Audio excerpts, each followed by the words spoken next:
In this video, ISIS militants appear to demolish a border post on the Syria-Iraq border. Posted on YouTube, CNN cannot independently verify its authenticity, but this is exactly what ISIS has threatened to do: dismantle the borders of the Middle East and redraw the map they see as imposed by colonial powers, all to become one Islamic caliphate. This is the original map drawn up by British and French diplomats in 1916 in the middle of World War I, and it literally divides up the spoils of war. Part A would be taken over by the French. That part is what we now know today as Syria. B would be British territory. A large chunk of that is Iraq.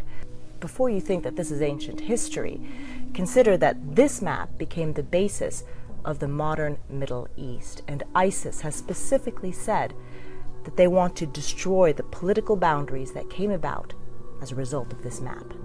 Starting with the Syria-Iraq border. By controlling the roads in major towns, ISIS now controls an area as large as a country, stretching right over that border. And judging by the maps that ISIS puts out as propaganda, it aims for much more. Usama Hassan is a senior researcher with Quilliam, a counter-extremism think tank, but he was also once a jihadi himself, fighting communist forces in Afghanistan.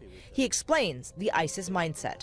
It's in the mind of the fanatics who have a basic opposition to any kind of border between what they see as Muslim lands, a very utopian vision, which is very impractical in reality. Do you think that it is possible that this ISIS offensive can effectively permanently redraw the maps? Iraq could break up into the Kurdish area in the north, the Sunni areas in the middle, and the largely Shiite areas in the south. I think that's a distinct possibility.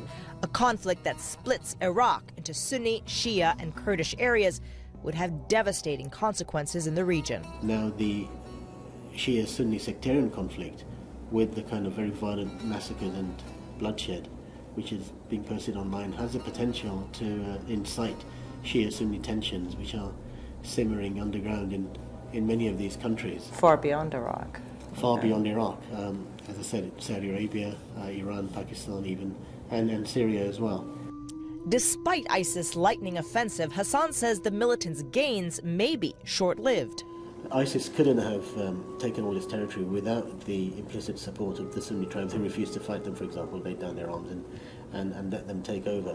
But holding that territory is going to be much more difficult. ISIS is now fighting 30 miles from Baghdad. Even if the militants are stopped, they have shown a brutal determination to dismantle the borders of the Middle East as we know it.